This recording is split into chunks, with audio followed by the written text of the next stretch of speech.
It's visible, ma'am.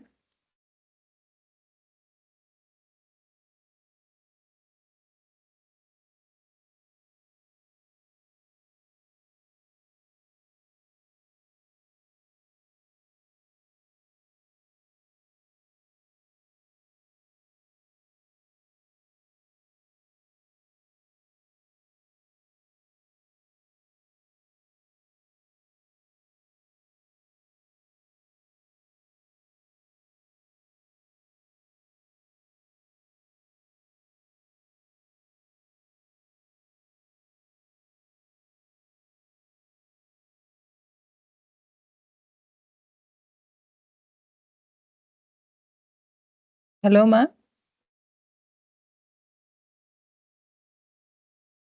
Surya, I think you are speaking on mute.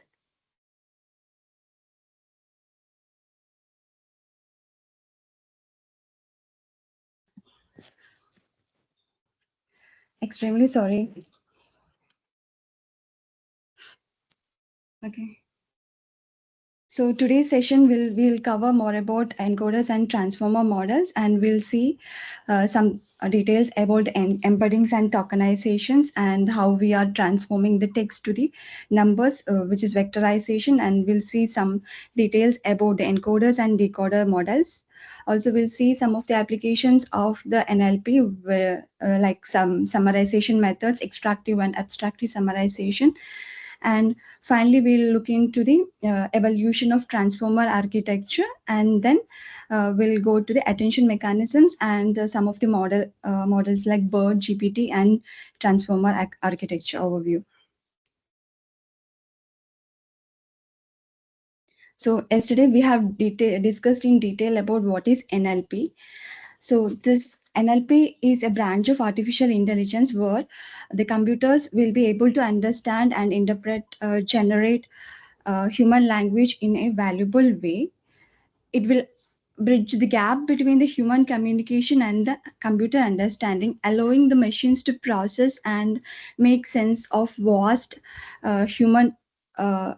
textual knowledge. So historically, it has evolved from rule-based systems and statistical methods to the current era of deep learning and transformers. So this goal of NLP is to empower the computers to perform the tasks that involve the human language. Uh, so various applications in the NLP are mainly whatever.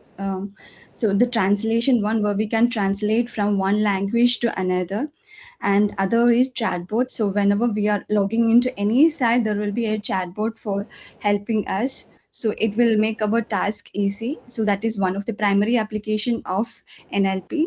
And another one is sentiment analysis. So we can analyze the sentiments of sentiments and review of various products. So whenever we are going for some shopping in an e-commerce site, we'll be having reviews where we can analyze the sentiments, and we have other methods for analyzing the sentiments in marketing domain. So other one is one other application is summary, where we can summarize the content. We'll get automated summarization. So whenever we are so one application where one tool which we are using is perplexity, where we can upload a document and get a concise summary of the entire content, which is very useful in the academic and educational domain. So why is NLP important? Because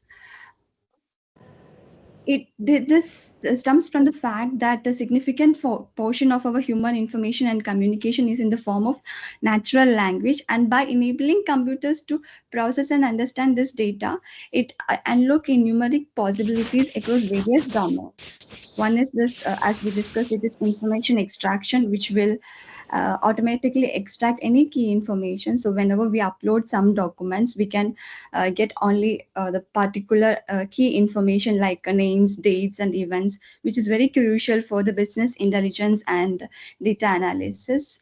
So one thing is we can upload a document. We can make a use of one document and extract key information either by using natural language processing the exact information or some summary, concise summary of the things. And other one is like content management. We can automate the content summarization, categorization, and generation, which is invaluable in various fields like media, publishing, and legal industries. And in the sentimental analysis, we can understand the public opinion and customer feedback from the social media reviews and surveys, enabling business to make informed decisions. So whenever we start some business, it will be very valuable information in the field of in understanding the customer informations. And um, one other field is healthcare, where we can analyze the medical records, research papers, and the patient data to analyze, assist in diagnosis and drug discovery, and personalized medicine. So the previous challenges was ambiguity, where the natural language is very ambiguous, where words can have multiple meanings, and the sentence can be interpreted in various ways depending on the context. For example, the common word, where whenever we take NLP, we'll be mentioning this word. Like bank can be referred as in the financial institution as well as the side of the river. So this is one of the common ambiguity we'll take. So this is a major hurdle for the machines. Another one is synonyms and paraphrasing. So where the different phrases can have the same meanings uh, and the same idea can be represented, expressed in many different ways. So in any other field, it will be good to have a paraphrased sentences, and the traditional methods even often struggle with to recognize these semantic equivalences. Another challenge is the contextual understanding. So the algorithm may lose the meaning of the word or phrase. Often depends on the surrounding words and the broader context of the conversation or document. The previous traditional methods like rule-based method often found it difficult to capture these subtle contextual nuances. Also, another one is the semantic representation, where the early NLP techniques such as a bag of words, TF-IDF, these all treated words as independent units, a single unit, and this does not capture the semantic relationship. They often fail to understand semantically related words. One another challenge that can be set is scalability.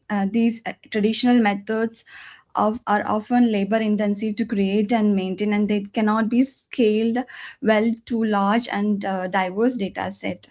So building rules for every linguistic phenomenon is really impractical.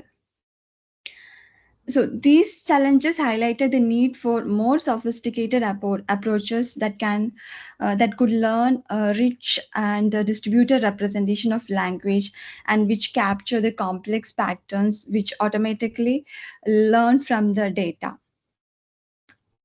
So our NLP has grown from the traditional methods by capturing all these challenges and addressing to these.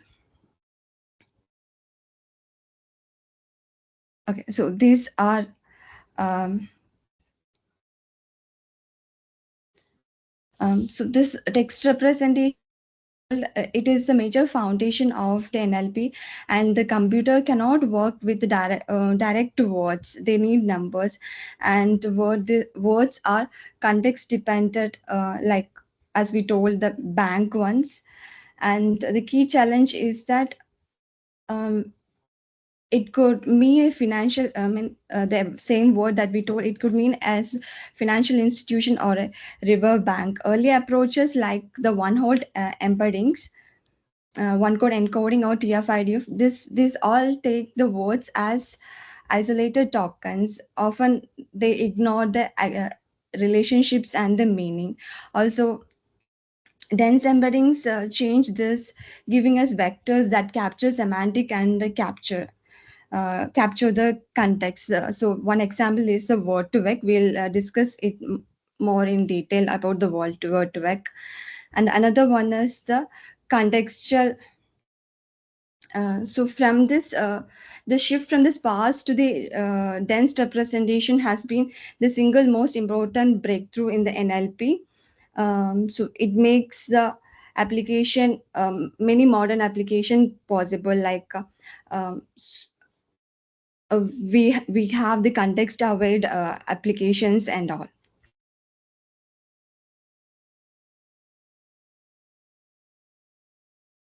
So word embeddings are dense vector representation. These capture the meaning of the words. Some words have vectors that are very close together in space, like the example shown here. The king and queen will be having more similarity.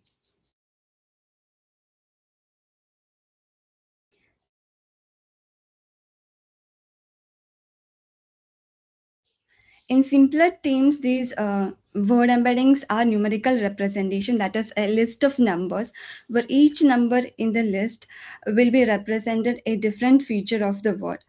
The main idea behind this is that the words appear in the similar context will have a similar meaning, and thus the vector representation will be very close to each other in the space, in the embedding space. Like in the dense representation, unlike the sparse one hot vectors, the word embeddings will be very dense, and that means uh, m- meaning most of their values will be non-zero, and this makes more efficient to store and process. And in distributed representation, the meaning of the word is very distributed across all dimension of its vector rather than being encoded in a simple dimension. And in semantic and syntactic relationship, the word embeddings can capture nuanced relationships between words. For instance, in a well-trained embedding space, the vector arithmetic, like vector of the key, and if we subtract the vector of the key minus vector of the man, and we add the vector of the woman, it will be a close similar to the vector q. It demonstrates their ability to encode the analogies and the relationships. Word embeddings often uh, often serves as a foundational input for many deep learning models in NLP, which provides a rich and meaningful representation of these models uh, that it can effectively learn from.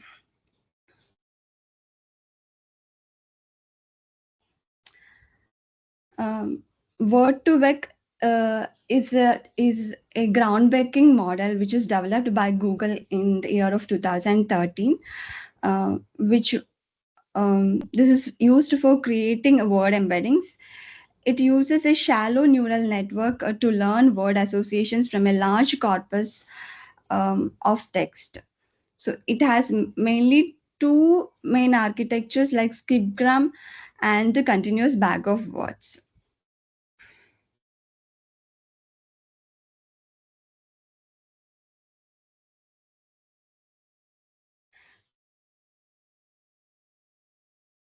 In the skipgram, we'll predict the context word from the given word, whether but in the continuous bag of word, this is where we predict the word from the context. So in continuous bag of words, CBW is a very efficient for frequent words, while skipgram works better with rare words. The result was embeddings that these embeddings will capture the semantic similarity, analogy reasoning, and were computationally efficient. This word to vec has laid the foundation of the modern NLP.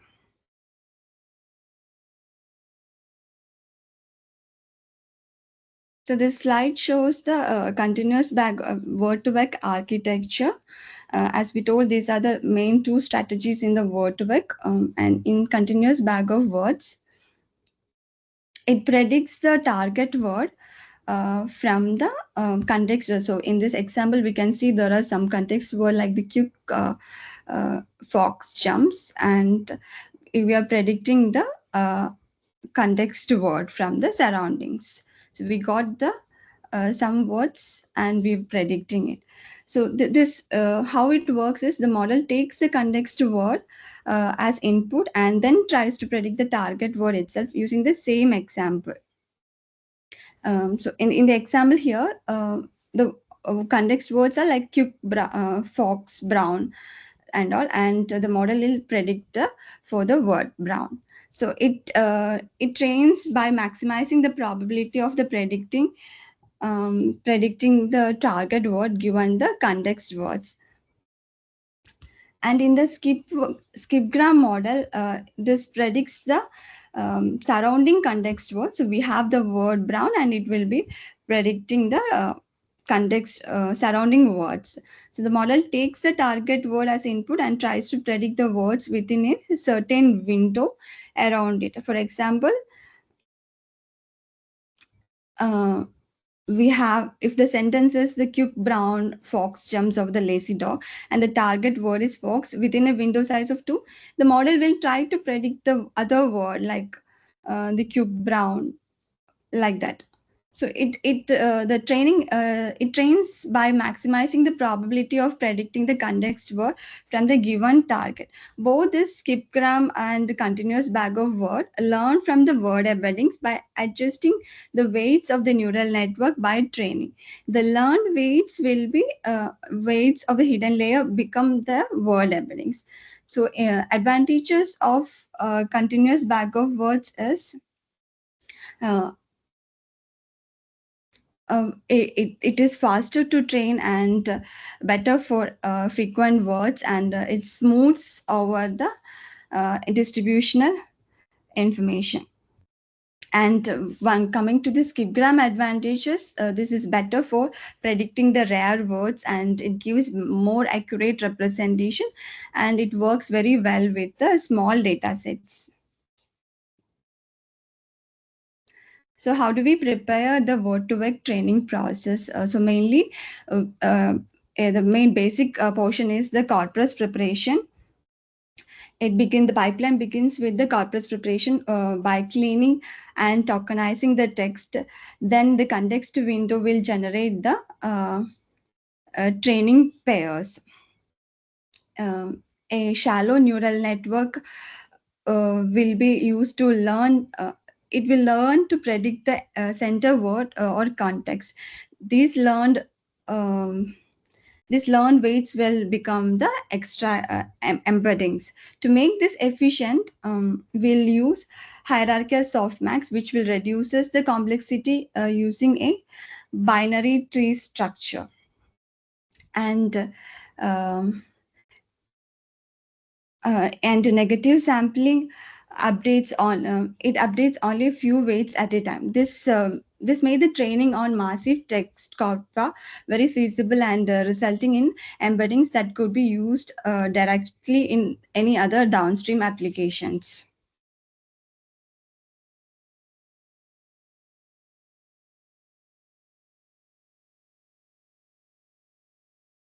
Coming to the applications and limitations of word2vec, it word2vec is widely found to be used in the semantic search and clustering. Also in analogy reasoning, where we'll be solving some word analogies through the arithmetic vectors.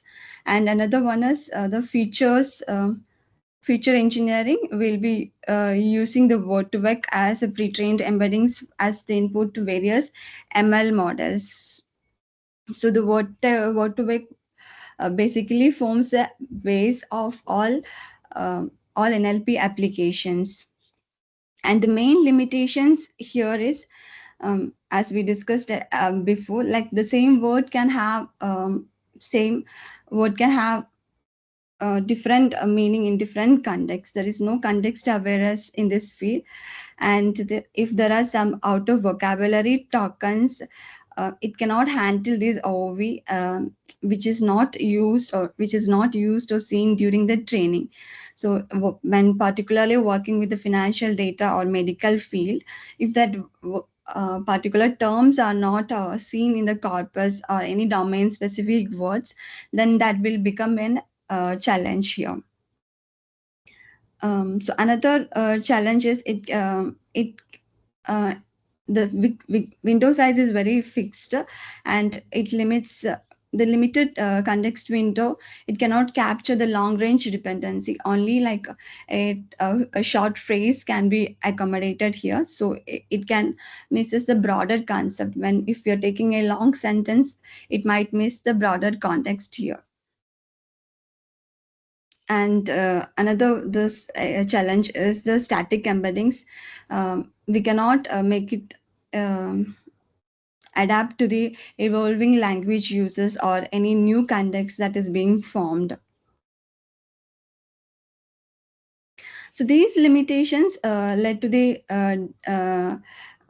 development of contextual embeddings and the transformer architectures.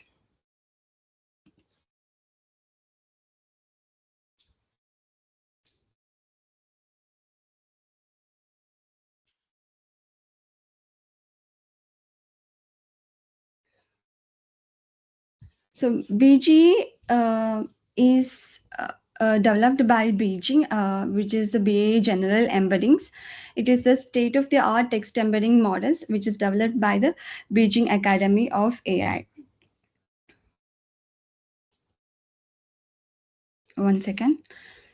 So the main key features are these are uh, dense vector representations, meaning um, the vector itself is very dense, and it support multilingual language support, and there are multiple model sizes.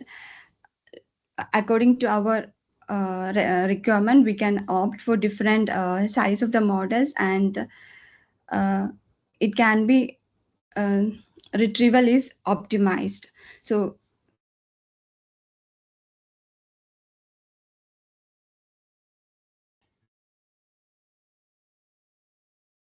so the so the model variants will come in different size, like small, base, and large. So the compared to the traditional embeddings, we have word to vec, uh, which is very static and limited context, and then you come the BERT, which is very contextual. But compared to the word to vec, it is heavy, but it can capture most of the context. And then comes the sentence to T5 embeddings, which is very good, and it is can be used for specialized applications. And then comes the BGE, which is very efficient. It can be used in various use cases like semantic search, document retrieval, text classification, and clustering task.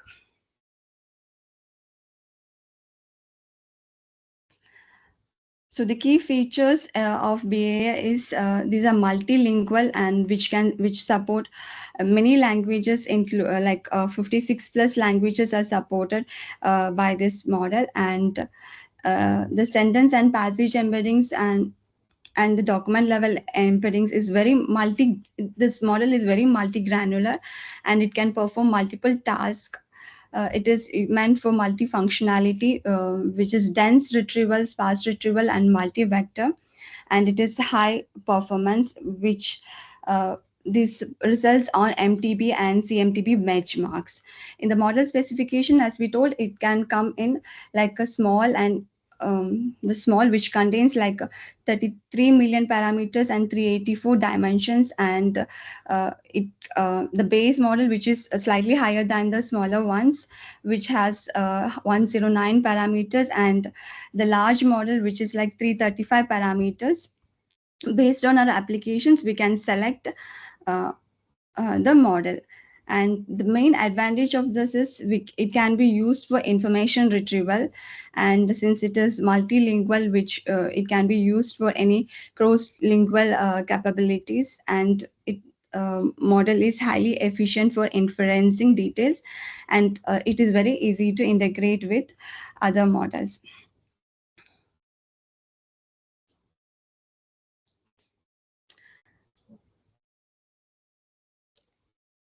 So as we all might be familiar with the tokenization. Tokenization is one of the basic concept in NLP where we are breaking all the text into a smaller or meaningful units called tokens. This can be which can be used for the machine learning processes. So tokenizing means basically we'll be splitting uh, the words into tokens. So in this example shown here we are using white space tokenizer, meaning it will be tokenized based on the white space in the text. So it can be word level as well as the subword token level.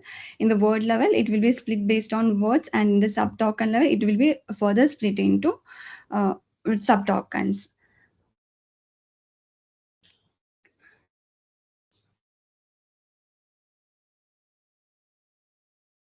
So um, so these tokens either can be words, subwords like the second example shown here, or even characters. So we can even tokenize based on characters. This choice of tokenization method uh, is the primarily benchmark for the performance of the subsequent NLP task, because it determines how the model perceives the information, perceives the input text. So in some cases a character level token may not be useful because we need word level tokens. This goal of tokenization is for converting our raw text into a structured format which can be easily understood and processed by machine learning models. The effective tokenization basically helps in reducing the vocabulary sizes, and it will helps in handling the out of vocabulary words, and also the captures the if morphological variations if any. The main challenges in the tokenization are um, ambiguity. So it might be difficult to find the word boundaries or the punctuations, and different language style. If there is different styles, it might be different. It might be a challenge here. And as we told, one other challenge might be um, handling the rare words or out of word vocabularies, out of vocabulary words, and the context.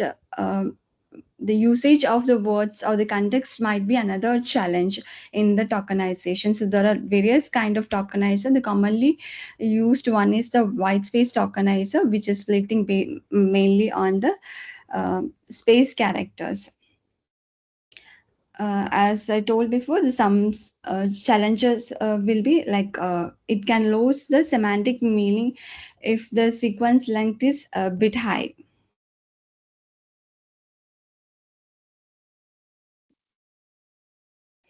So let's see the evolution of the tokenization. Uh, the early tokenization methods are basically these are rule based and is very simple, which primarily focus on splitting the text by white space or the punctuations. One is, as I told before, this is white space tokenization, which will tokenize basically on the white space character. And there are punctuation based tokenization, which splits based on the punctuation marks, if any.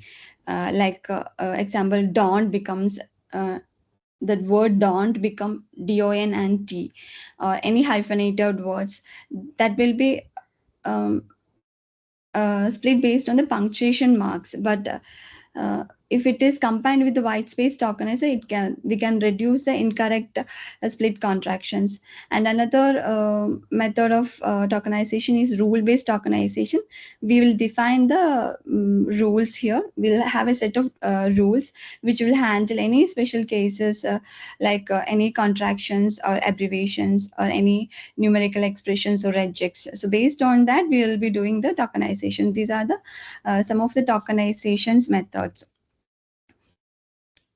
So previously we tokenized from the character level and then moved to the word level and then sub word level, and even now it is like in the neural level. some of the limitations are like the handling the contractions like don't, haven't, like that words, and in any hyphenated words like the state of the art, if it is separated by hyphens, that will be a limitation here addressing it. And the out of word vocabularies, because these words which are not seen in the training will impose some challenges in identifying the tokens, and there is some challenges in the um, language specificity, the rules developed by the language for one language will not be suitable or may not be applicable to the another. Um, so in the context level in the character level tokenizations, uh, um, there is no out of word vocabulary, and it is used in the small vocabulary. It cannot handle the long sequences or any no semantic information will be captured. But while in the word level we'll have the semantic meanings preserved, and we have the a large this large vocabulary, and out of out of vocabulary problem will be the.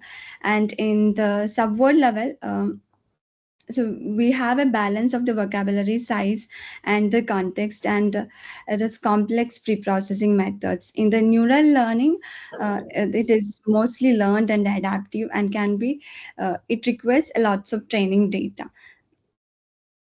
So in the modern usage, we can see that subword token is more used, which will balance the vocabulary size as well as the meaning. And then comes the sentence piece.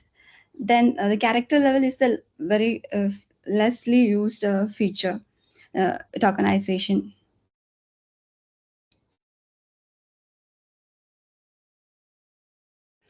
In the subword tokenization, in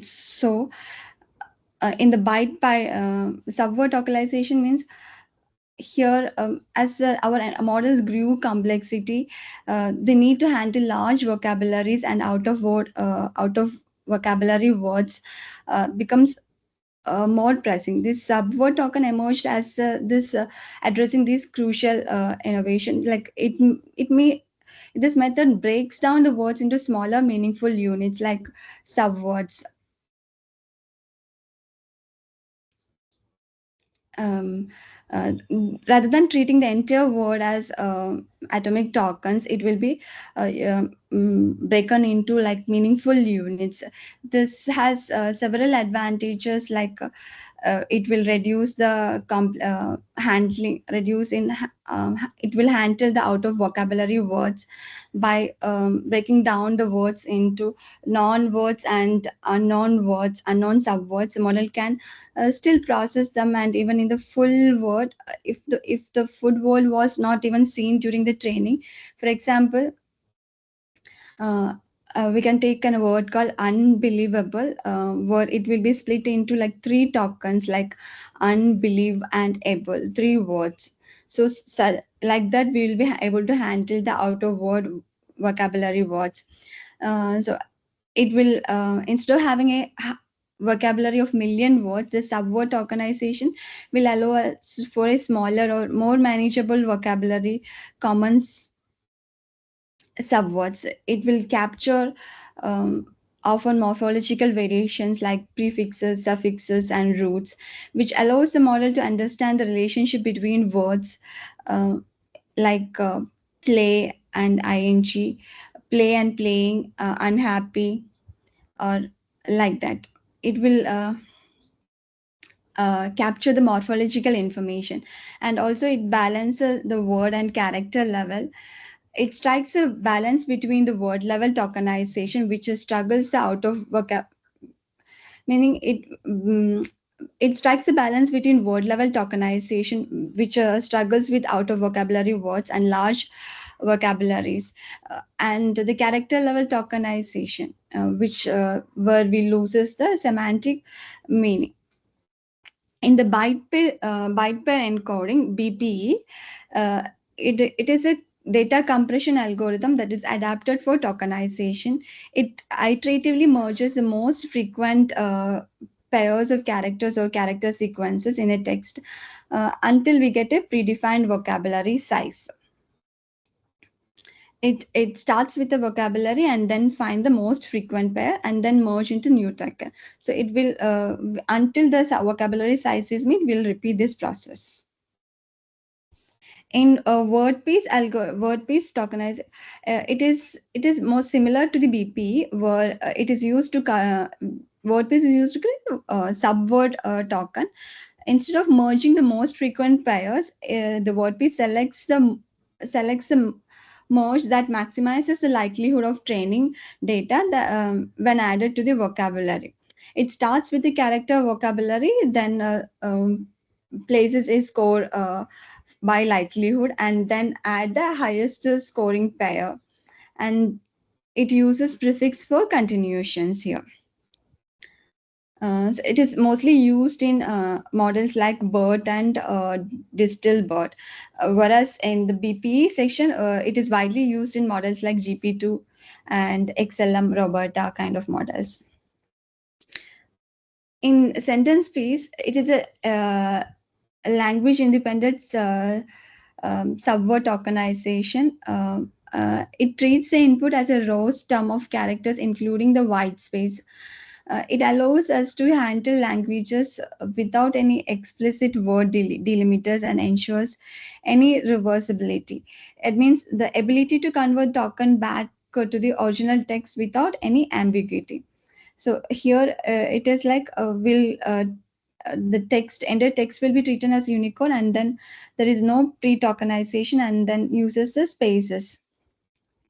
The subword tokenization has become the standard for many modern NLP models, which will enable us to handle diverse language vocabulary and large vocabularies and the rare words very efficiently.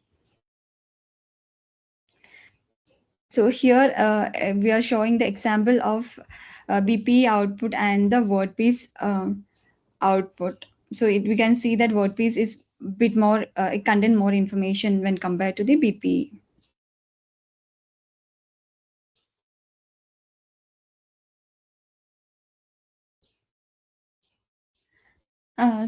Coming to the tokenization challenges, previously as discussed, one is the handling out of vocabulary data. Like if it is a new word or which is not seen in the training, that will be a challenge. We can use subword tokenization or any character fallback as a solution for this. Another one is in different language, it will be having different writing systems or scripts. So over there, we'll be facing some challenges, and one solution is using Unicode normalization or any we can use any language specific rules for handling this. And another one is like in case of any domain specific words, like um, it might be a valid word, but it is not in the uh, in general English, but it can be like illegal words or any medical or financial particular financial words. So these domain specific words will impose some challenges. In that case, we can use uh, domain specific vocabulary. So in case of financial domains or banking domains or health domains, we can use such data set or the vocabulary. We can use that vocabulary so that this challenge will be overcome. We can use it. We can fine tune this tokenizer using this vocabulary. Um, Another one is unclear word boundaries and meanings. So meaning we may be difficult. It may be difficult to identify the word boundaries, as in the example shown here. So whether it is a New York or a New plus York, where is the boundary coming? So in that case, we can use the context-aware rules and any statistical methods for handling this. The best practices include any Unicode normalization for handling this, and the casing strategy or the rules or any rules for handling the special characters if any. So this pre-processing, if done, it will be very good in handling the tokenization method. And we can design a vocabulary such that it will address some of the challenges like domain words or domain words. So we can balance between the vocabulary size and the coverage, and include the domain specific terms and the reserve. If there are any special tokens, include that as well. And in the evaluation, we can always measure the out of vocabulary rate. So how many out of vocabulary words are coming in the test samples compared to the training set.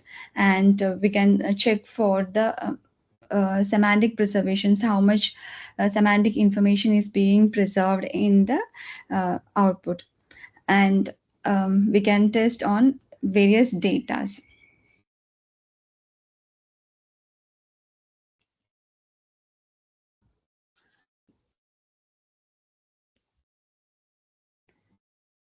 Coming to the vectorization, the machine learning algorithms um, basically operate on the numerical data that cannot process the text data directly. So this is a crucial step where we are converting the textual data into the numerical format, and this process is called vectorization, the process of converting the textual data into the numerical vectors by using machine learning algorithms.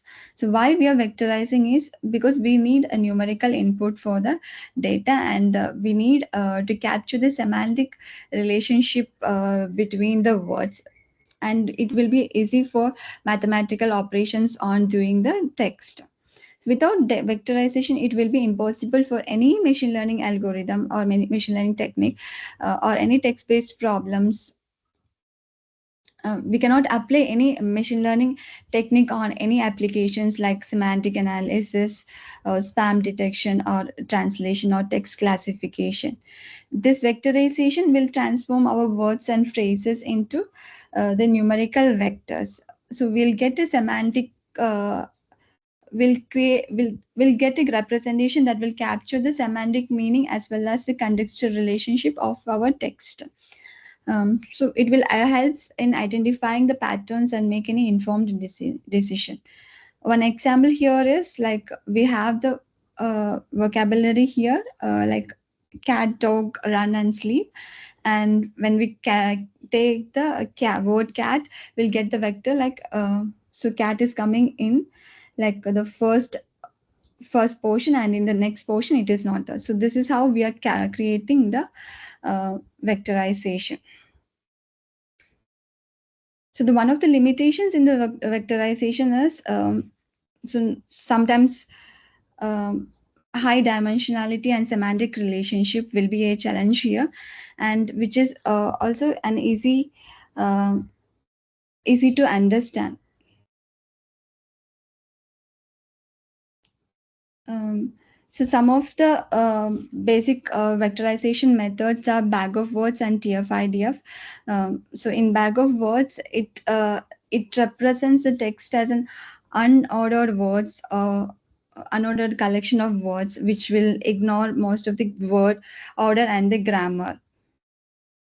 So it is bag of words is one of the simplest and the most fundamental traditional vectorization techniques. It represents the text of its word.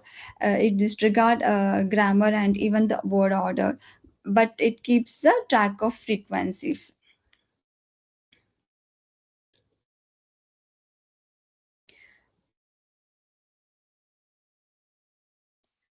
In TF-IDF, it is a statistical measure which will evaluate how relevant a word is in the document, uh, how relevant a word is in the document when compared to the uh, collection of documents. It is more sophisticated than compared to the bag of word, because it not only consider the frequency of the word within a word, but also it has importance across different various corpus. how it works is we'll capture the term frequency, how many times the word is appearing in the document when compared to the total terms in that document. That is the term frequency. We'll capture the term frequency, and then we'll do the inverse document frequency, where we'll get the uh, number of dogs and the number of what word we are searching for. We'll take the log of that, and then we multiply with the term frequency. We'll get the term frequency inverse document frequency value. So this will highlight the important words, downplay common words. The main advantages of this is it reduce the impact of common words, like the stop words which appear frequently across documents, and it places an emphasis on the words that are more unique and informative to a specific document. So it is highly relevant in cases of legal documents and all. Improved relevant, it helps in identifying the words that are truly characteristics of we can identify what are the words that is mainly important in this document. There are disadvantages as well, but it is still sparse. Although it is better than the bag of word, the results in the TF-IDF still results in sparse metrics, and there is like bag of word, it does not capture word order or semantic relationship between words, and it is computationally more expensive when compared, more complex or compute than the simple word counts here.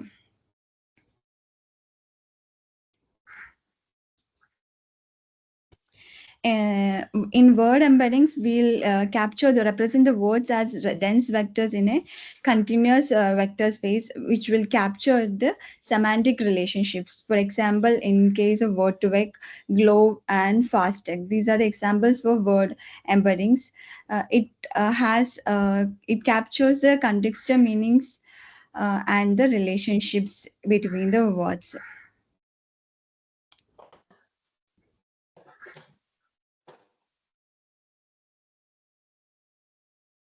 So, as we told before, like bag of words is a simple representation of the text which will describe the occurrence of the word within a document. It involves vocabulary of all non-words and the count of that particular word, different words in the document.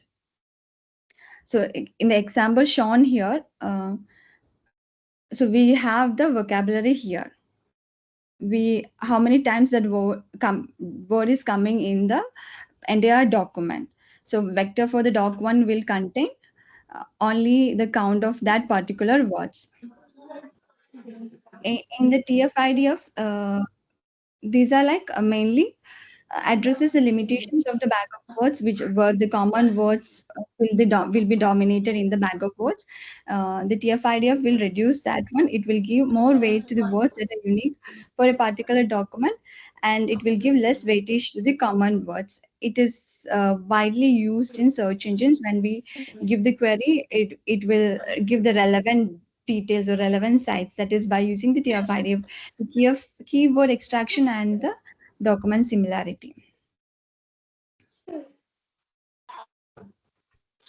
So coming to the encoder and decoder architecture, so many NLP tasks involve transforming our input sequence into output sequence, where the length of the input and the output sequence can be different. For example, in a machine translation, where we are translating from one language to the another, like in English to French, or example, in case of text summarization, where the long document or to a short document, and a speech recognition, where our audio text will be changed into the length text sequence. It were this the input and output sequence will be different. It is not the same. So this type of problems are collectively known as uh, sequence to sequence task. To handle this sequence to sequence task, uh, come up with a specialized neural network architecture called encoder decoder model, which is typically built on a recurrent neural network like LSTMs or GRUs, which became the standard for solving these problems before the advent of transformers. So before transformer, we were using the LSTMs and GRUs, and the core idea here is to break down the complex task of sequence transformation into manageable subtask encoding. So we'll encode the input and then decode the output. So here key idea is like we'll have separate network for input processing and the output generation. The encoder will create a fixed size vector. Will create the fixed size context vector, which is called the talk vector, and the decoder will generate the output based on the context vector. So the architecture diagram is like we'll be processing the input sequence and gets the context vector, and this context vector will be a fixed representation, and we it have the summarized input information, and this context vector will be used for generating the output sequence. It has the context vector information. So the main applications of the encoder decoder architecture is, as I told before, like it is like question answering uh, and text summarization, where we'll be summarizing the large document into a shorter one and uh, translating into one language from another language, and image captioning, wherein we can give the captions. The main limitations of the context vector is that the fixed size, the vector size is very fixed, and it will be struggling with the long inputs. In case of long input sequences, we'll have struggles with the fixed context vector, and there is a chance that important information might be compressed or lost when we are giving the long data, and it is very hard to retain relevant information from early parts of the long sequence because the information is limited. So in the encoder part, this is the first part of the encoder decoder architecture. Its primary role is to process the input sequence and then transform into a fixed numerical representation, which is the context vector. It can also be called as thought vector or latent space representation. This context vector, it is designed to encapsulate all the relevant information and meaning from the entire input sequence.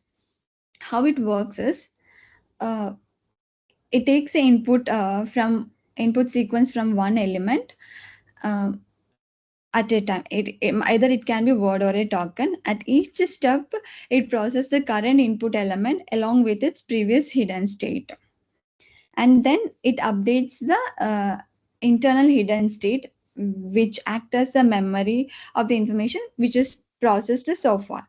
After processing the entire input sequence, the final hidden state of the encoder becomes the context vector. This vector is then passed through the decoder section. So this left right side diagram shows the encoder architecture. The input sequence is taken, and then it creates the context vector, and then it is iteratively going, and then it updates the internal hidden states. After the entire sequence is processed, it will finally give the context vector.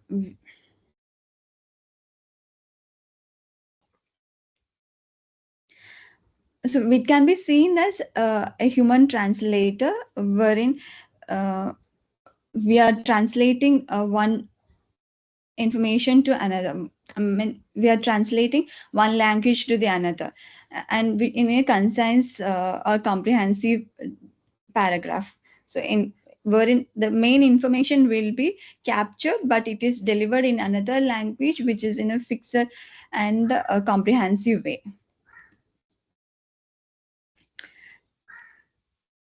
So the encoder will be acting as a comprehensive reader, which will give the entire meaning of the input sequence into a dense and sequence length. So coming to the decoder section, so the output of the encoder will be fed to the decoder. So it is the second part of the encoder decoder architecture. Its role is for generating the output sequence on one element at a time. It is primarily based on the context vector, which is received from the encoder module, uh, and it will generate its own generated outputs. So how this works is, it receives the context vector from the encoder, and then it starts generating output sequence, usually with a special start of sequence token. And at each step, the context vector, uh, it takes the context vector, its hidden state, current hidden state, and the previous generator output as token, and then it predicts the next token in the output sequence, and updates the hidden state. This process will be continuing until a specific end of sequence token is generated or any maximum length is reached. The typical decoder architecture is shown in the right side here. We'll be taking a context vector and then starts an output sequence by starting at any particular token, and using the context vector, it will update the current hidden state and the previous generated output token. The main purpose is like it it will be uh, act as a storyteller, and then given a summary, uh,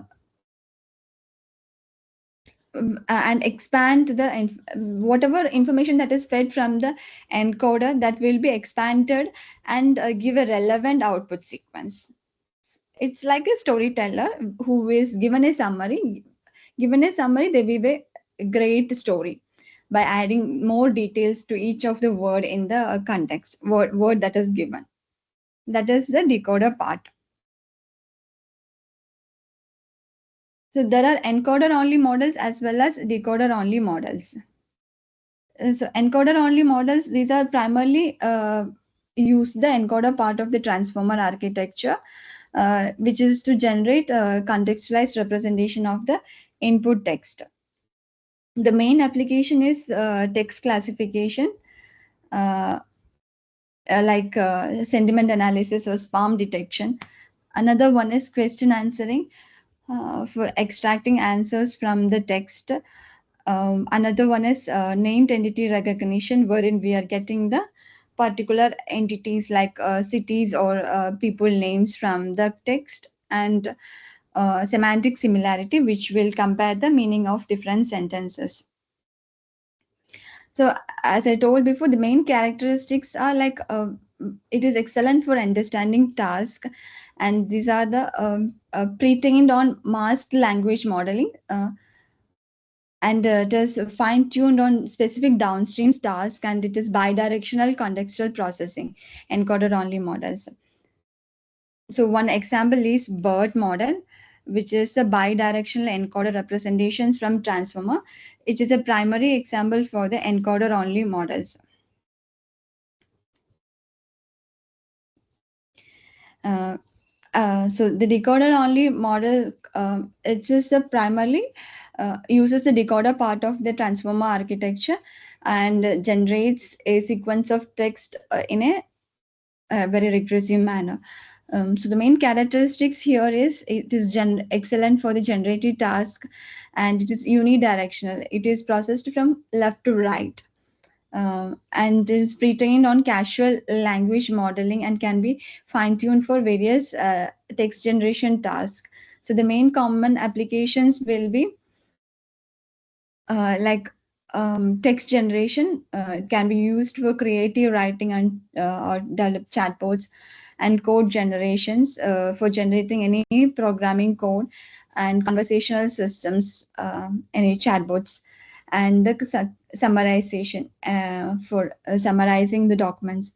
So the main example for the decoder only model are GPT models, which are generative pre-trained transformer models, which are the decoder, which uses the decoder only architecture.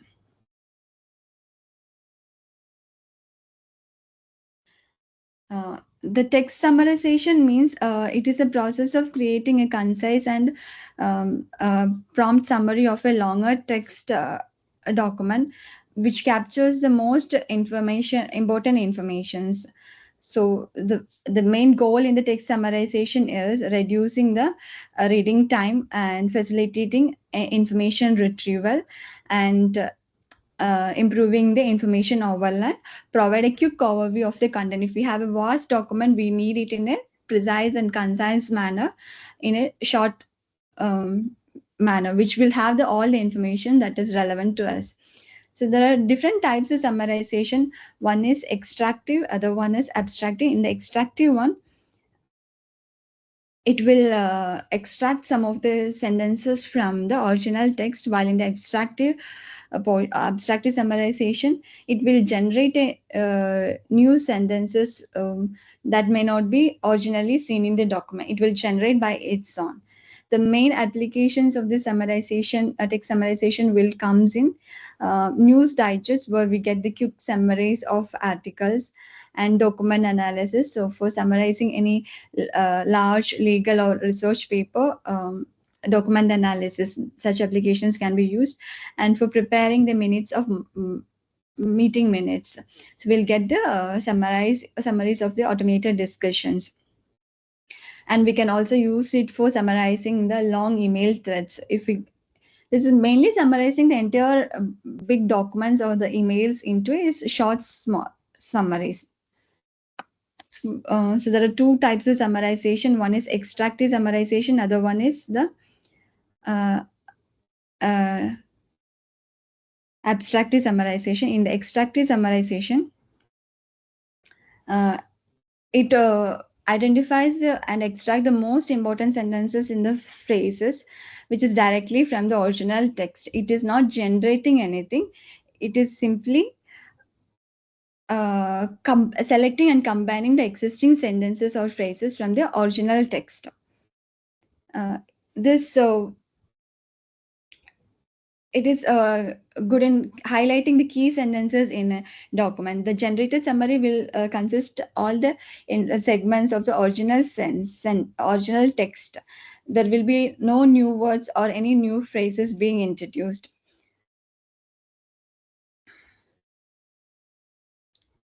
The common methods are text rank. It is a graph-based ranking algorithm, and another one is lex rank, which is unsupervised approach for on sentence centrality. Another is neural methods and feature-based. These all are methods used for extractive summarization. So here, what we are doing is we have a paragraph. We'll extract the highlight the important sentences in the document. In abstractive and summarization, it will be generating a new sentence or phrases by adding to the summary. So it will rephrase the sentence, or it will synthesize new information from the original text. So the here it works by understanding the meaning of the source text, then generate new sentences based on uh, understanding, and then it often uses the encoder decoder architecture. It requires advanced NLP techniques. So main application here is so when we are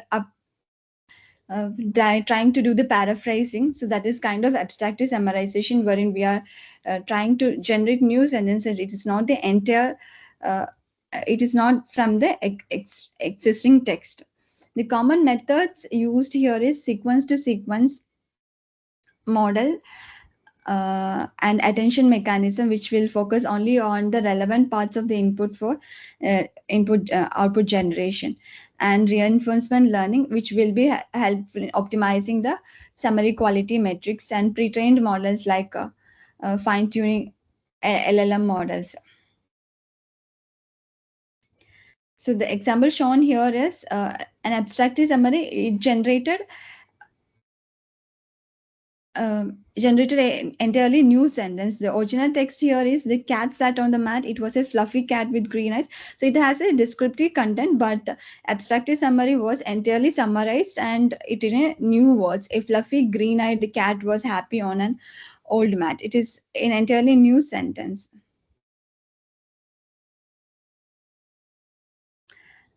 So coming when we're comparing the extractive summarization and abstractive summarization, extractive summarization, which selects and combines important sentence or phrases directly.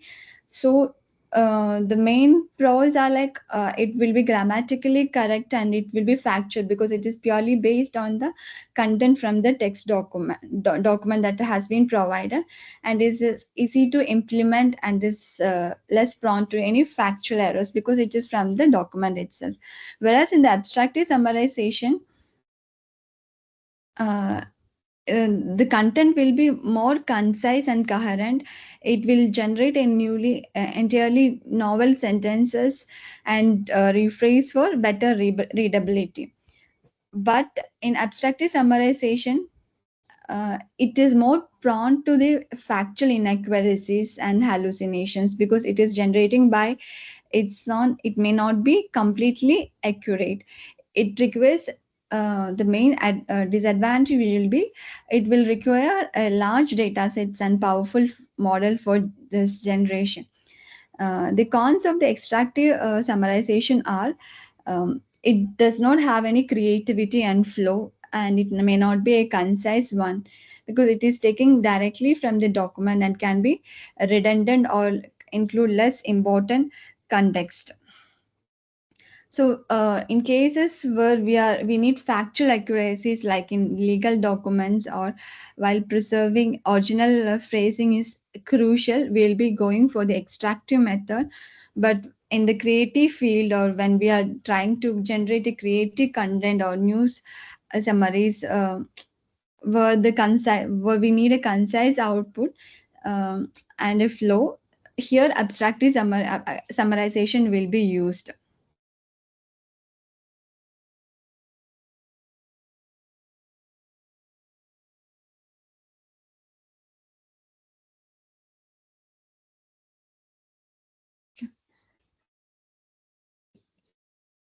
So we are moving on to the transformer one.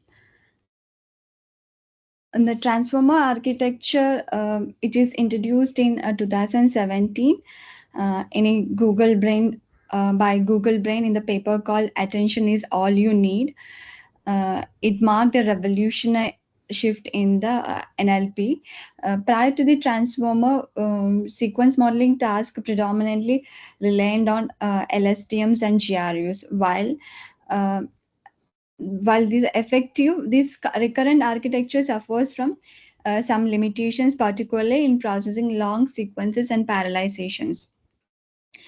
The transformer is primarily, it's completely has completely abandoned and recurrence and convolutions, and it solely rely on a mechanism called self-attention.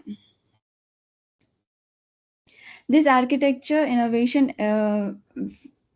um, enabled parallelization during training, and it simply significantly improved the model's ability to capture the long range dependencies and leads to the state of the art performance across range of NLP applications.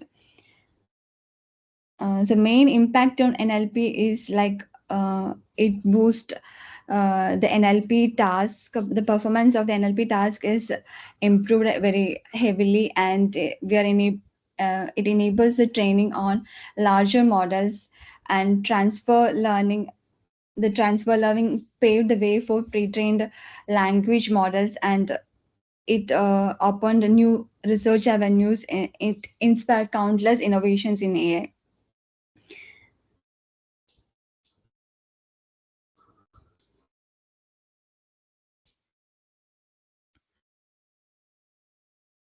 The so what is this attention mechanism that is used in the transformer architecture? So this is a mechanism that allows a neural network to dynamically focus on different parts of the input sequence when processing on or generating the output sequence.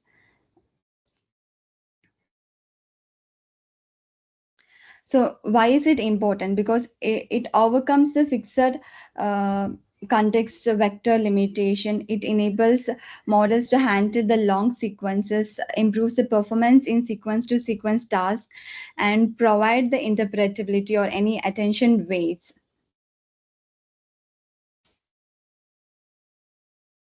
So how the attention works, um, the entire methodology is shown here. So the query that I'm looking for, it will be passed as the input.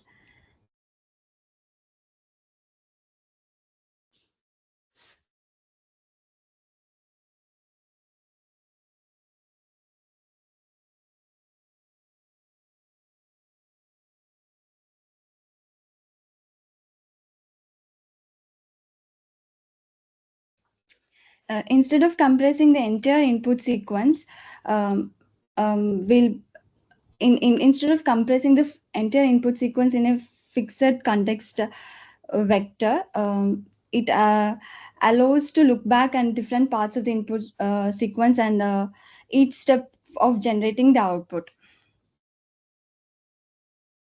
So the it is basically in the instead of producing a single context vector, will output a set of hidden states for each step. For each step of the input sequence is taken, and at each decoding step, it calculates an alignment score between the current hidden state and each of the encoder's previous hidden states. These scores will determine how much attention the decoder should pay for each part of the input sequence, and a new dynamic context vector will be created at each decoding step. This vector is a weighted sum of the encoder's hidden states, where the weights are the alignment scores. It means the context vector is no longer fixed, but it changes dynamically based on the decoder which is currently mm, trying to generate. The output, the decoder, it uses dynamically generated context vector along with the current hidden state with the previous output, and will predict the next token.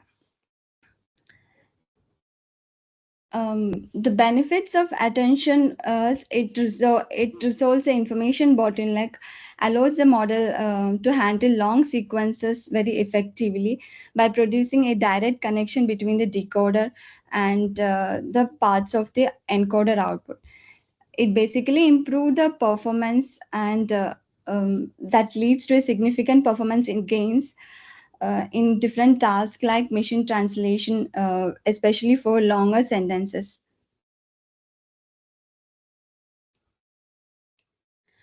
Positional encoding,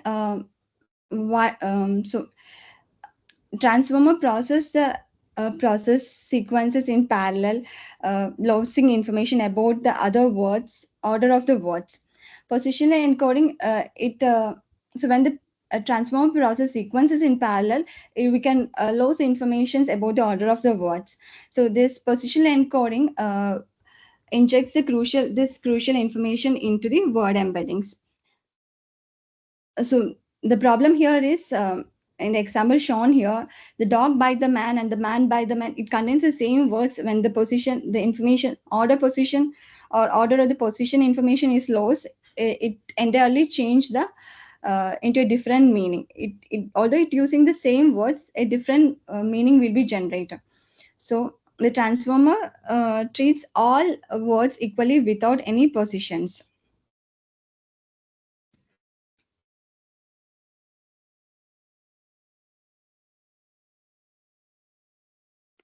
These are positional encoding are vectors which are added to the input embeddings before they are fed to the transformers encoder or decoder stacks. So these encoding vectors will have the same dimension as the word embeddings, um, mm, which allows for direct summation. So these values within these vectors, the values within the vectors are designed so as to provide a unique positional signal for each position in the sequence.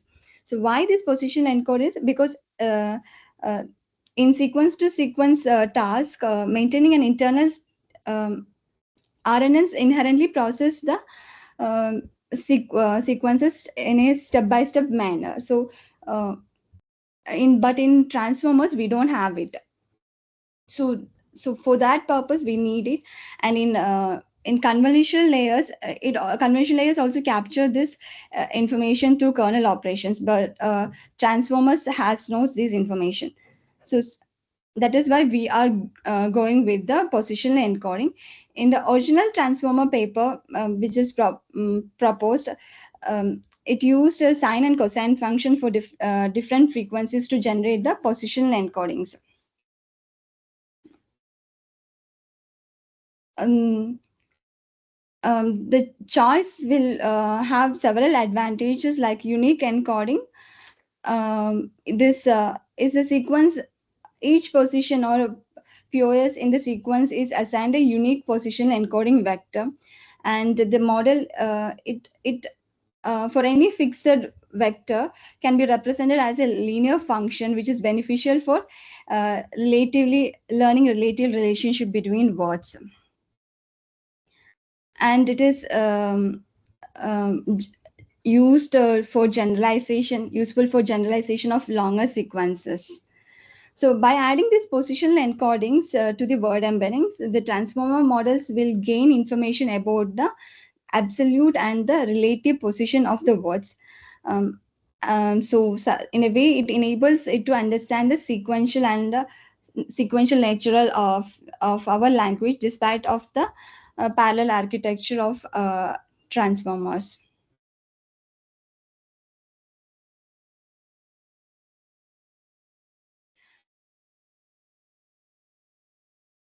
Coming to the directional embeddings demo.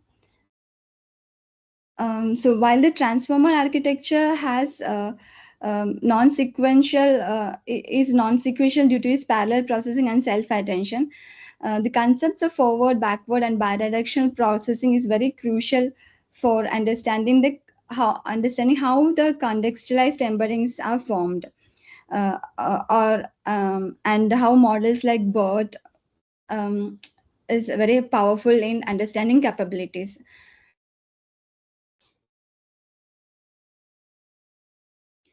So in directionality matters because it captures the sub dependencies like subject word embeddings. It helps in resolving the ambiguity in the sentences and helps in improving the semantic understanding. So in forward processing, imagine a model that processes only from left to right. When it processes a word, it has only access from the words that came before it. So that is how the forward concept is. And in the backward context, so that will be a model that only processes the text from the right to left. So when it processes a word, it has information only of the information that came after it.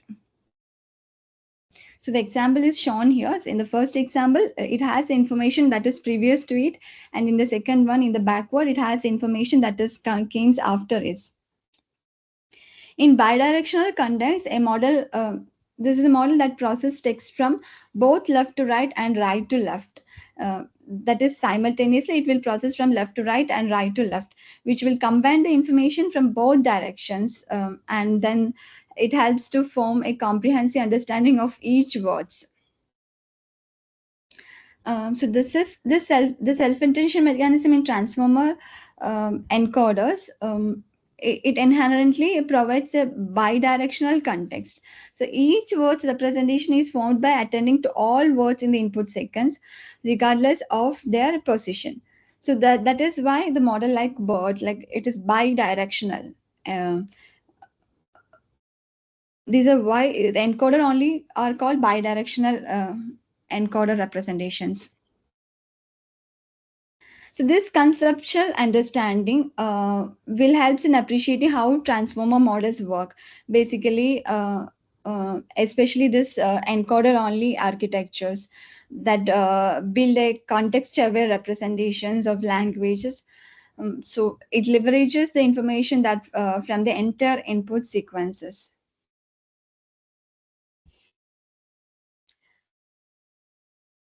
Self-attention mechanism is also known as intra-attention. It is a fundamental mechanism that powers the transformer architecture. It allows the model to weigh the importance of different words in a input sequence when processing a specific word. Unlike uh, traditional methods that processes the word sequentially, the self-attention enables each word to look at all other words in the sequence and determine how relevant these are to its own meaning. How it works is so it computes the output for each position in the sequence by taking a weighted sum of the input features. So query will represent the current word what we are looking for, and the key represents the other words that can offer, and value represents the actual content of information, uh, information of other words. So it computes the output for each position in the sequence by taking the weighted sum of all input features at all positions. So in this process, we make use of the query key and value. Uh, so for each word embedding, this three linear transformations are applied to create query key and value, and then for each query vector a dot product is computed with all key vectors. So this dot product measures the similarity of the relevance score between the current word and the every other words. And then we'll use this softmax function for normalizing the scores, which is applied to scale the score to obtain the attention weights. So these weights will sum up to 1.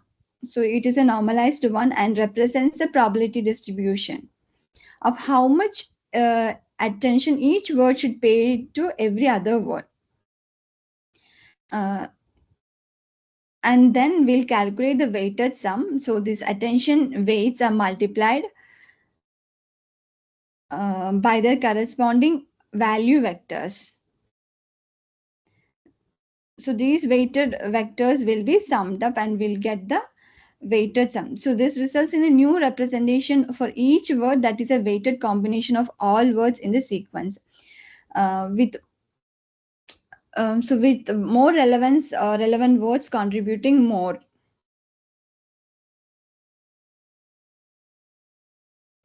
So the benefits of self-attention will comes as it captures the long-range dependencies and it has the contextual awareness, as well as all attention calculations can be performed parallelly for all words in the sequence. And then comes multi-head attention, which is an extension of the self-attention, which will significantly enhances the model's ability to diverse the relationships between data. So it will help by running multiple attention process in parallel. How it works is, so the query key and value vector are linearly projected in uh, dimensions h times in projected in h times with different learned linear transformation. This h will create different sets of query key and value vectors. For each of this H set, an independent self-attention is performed. For each of this parallel attention operation, uh, each of this parallel attention operation will be called as attention head. And then the output from all H are added together, concatenate, and the concatenate output is passed to the final linear projection. it will produce a multi-headed attention output. The main advantage here is it captures a diverse relationships, like it can learn to focus on different aspects between words. For example, one head might focus on syntactic dependencies, another on semantic similarities, and another might be on other like core reference resolution. Another advantage will be by projecting the input into different subspaces. The multi-head attention allows the model to attend to information from different representations. So it enlarges the representation subspace. Also, it having multiple heads can make the training process more stable and robust. So it stabilizes the training, as well as the combination of multiple perspectives leads to a richer and more comprehensive understanding of each word.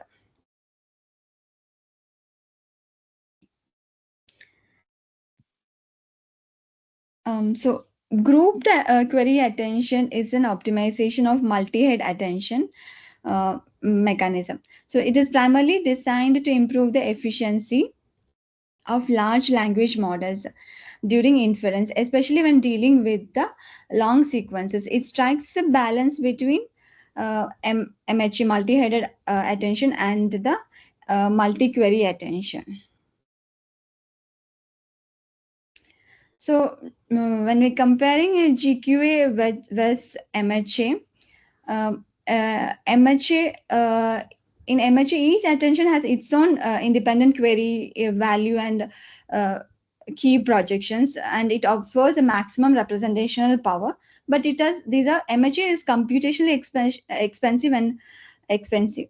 So, but in MQA, when comparing the GQA, it is a compromise, and it leads to uh, different groups where each groups will share a single key and value projection.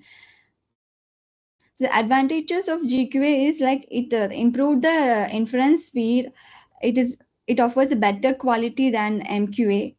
By having multiple key value groups, it has more representational power than um, MQA, and it often results in better model quality, while offering significant speed up when compared to the MHA.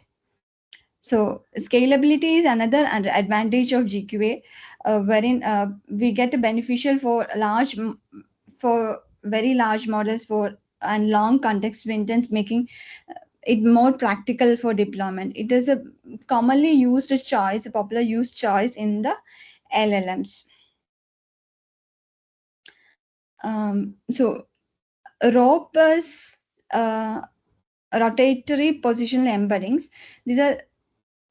These represent a significant advancement in how the transformer models handles the positional informations. Unlike the traditional methods, the position like the traditional methods like position encodings or learning embeddings, the ROP introduces an innovative approach that effectively combines both absolute and relative position information with self-attention mechanism.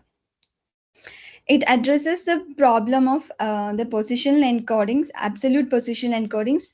Um, Also, it helps in learning the learned position encodings. It requires a maximum sequence length during the training length and can be computationally expensive. These problems are addressed by the ROP, which are faced by the traditional position encoding methods. So the ROP, the main methodology in the ROP is it applies the rotation to the query and key vectors in the self-attention mechanism based on their positions, relative positions. It is achieved by multiplying the query vector with the key vector on a rotation matrix. So this rotation matrix is constructed using the sine and cosine function, which is similar to the sinusoidal position encodings. The key aspects of ROP is the rotational matrix. which uses the key query and key vectors and relative positional information. So it finds the dot product of two vectors after applying the ROP depends only on the relative distance, not on their absolute positions. And effectively unifies absolute and relative positional information. While the rotation itself encodes relative positions, absolute position for the initial absolute position of each token, it influences the starting angle of its rotation.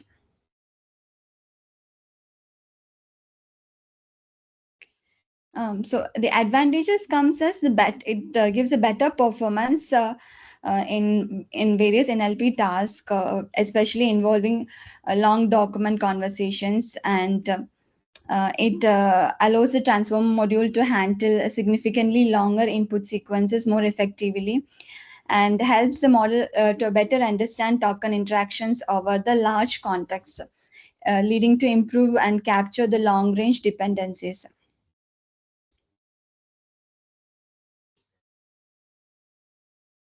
So coming to the BERT models, it is introduced by the Google in 2018. It has revolutionized the NLP by providing a powerful framework for pre-training deep bidirectional representation from unlabeled text. So the architecture is it uses an encoder-only architecture, which means which uses only the encoder part of the transformer architecture, and it consists of multiple layers of transformer encoders stacked on top of each other. So the BERT achieves this bidirectionality with the master language models, which is MLM. So that is a certain of part of the pre-training of 50% of the tokens of the input sequences are masked. And this objective is to predict the original vocabulary ID of the masked word based on its context from both left and right. So this will force the model to learn deep bidirectional representations. So okay. Another one is by NL and next language prediction (NSP).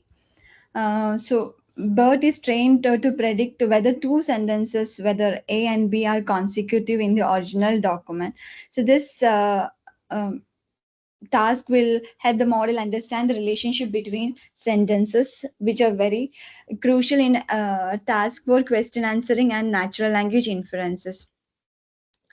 So this BERT will provide a contextualized embeddings, meaning the vector representation of a word changes based on its context in the sentences. So this allows it to capture the meanings of words in different situations. So the main applications of BERT comes in question answering, sentiment analysis, named entity recognition, and text classifications. So over these tasks, BERT has a deep understanding of the context sentences.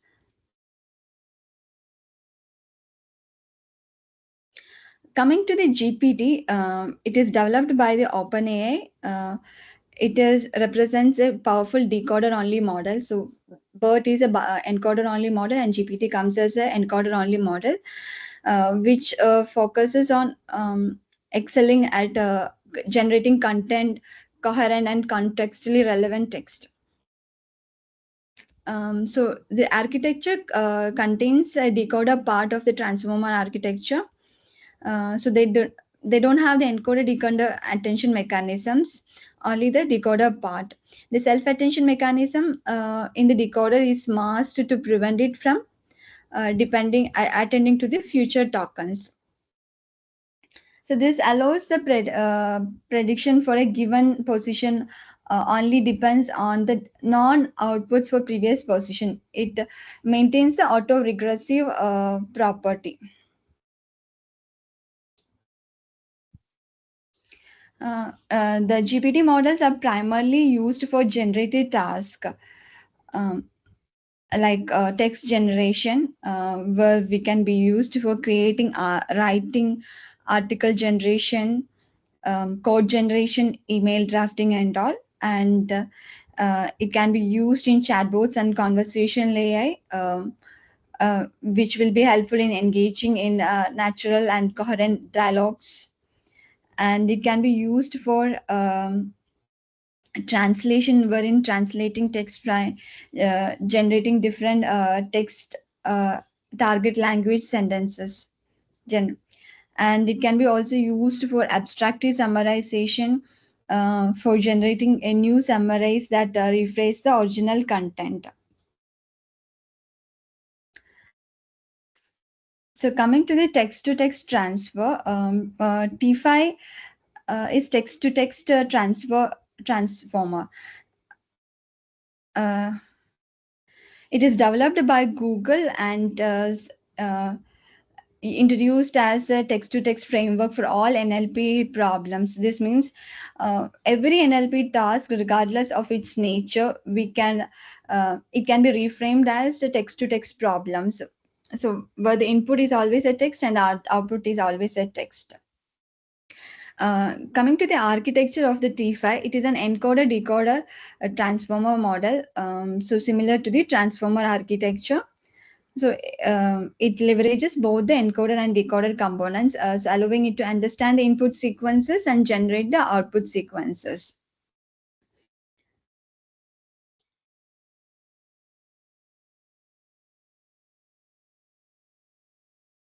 Uh, so the core innovation of the T5 will be the ability to handle a wide variety of NLP tasks. So it simply does it so by converting them into a consistent text to text format. So we can use the same one for doing the translation. Just include translate as we'll add a prefix here, and then give the task.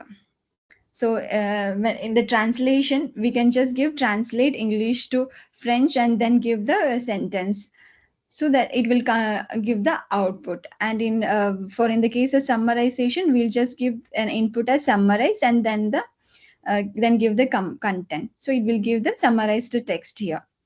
In question answering, we have to give the question. We'll give the input and then give the question, whatever question we have. And so it will give the answer. So the examples are given below here. In case of classification, we'll just pass the what classification we are trying to do as sentiment. So I love this movie, so it is classified as a positive one. So this is a pre-trained T5 is a pre-trained on massive data set called C4, using various unsupervised objectives. So it including masked language modeling and any denoising objectives. So this pre-training will enable us to learn a broader understanding of the languages.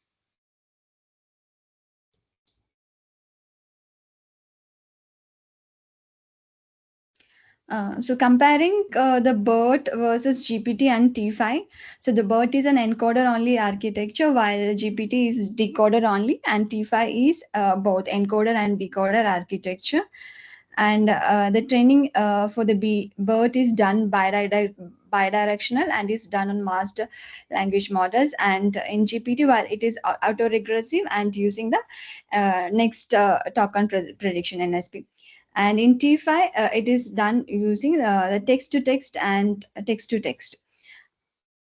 And the BERT is since it is an encoder only architecture, it is suitable for understanding the tasks like classification, question answering, and named entity recognition. While in GPT, it is used for generation tasks like creative writings, text completion, and all. T5 is good for all tasks like summarization, translation, question answering. The strengths vary from deep contextual understanding and fine tuning for the bird, while as in the GPT, it is excellent for the text generation and few shot learning. And T5 is used for multitask learning. The limitation comes as it is not used for the text generation in case of BERT, while in case of GPT, these are unidirectional context and can be verbose, while T5 it requires a specific format. BERT is very good for understanding and classification task in short, while GPT is good for text generation and completion. uh, T5 is versatile text to text transformers.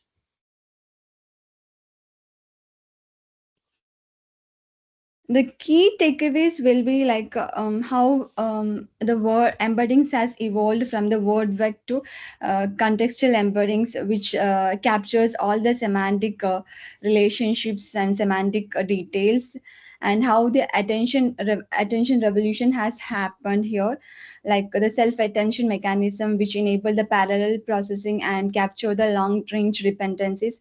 And we have also seen some of the transformer impact. uh, so we saw the encoder decoder architecture, we saw the transformer architecture, and some of the models we have discussed, BERT, GPT, and T5. So while concluding, we should be, I mean, the GPT models are extremely useful. So it should be keeping in mind like these larger models. So we should be focusing on how we will be selecting the model based on our purpose we'll be selecting. The larger models with different parameters will be giving a improved performance, but depend on our requirement and the cost we'll be selecting the model. um, s- um, we should be focusing on models that are more faster and memory efficient, and suitable for the task. Also it should we should be aligning with all the ai I mean ethics in considering the PII data, and ensure we should be ensuring all the AI systems safe and reliable, and it aligns with the human values.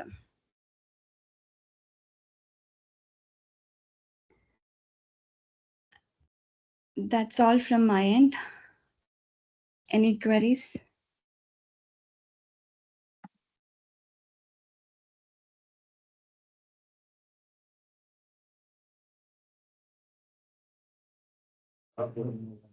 Thank you, Ms. Surya, for delivering such an informative and thought-provoking session on transformers and encoders. On behalf of the organizing team and all participants, I extend our heartfelt gratitude for your time and valuable contribution. As a token of our appreciation, we are delighted to present you with a virtual memento. Thank you so much. Thank you for giving me this opportunity. Thank you, ma'am. Dear participants, feedback form is shared in the chat box. Please fill it out.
After filling the feedback form, you can leave.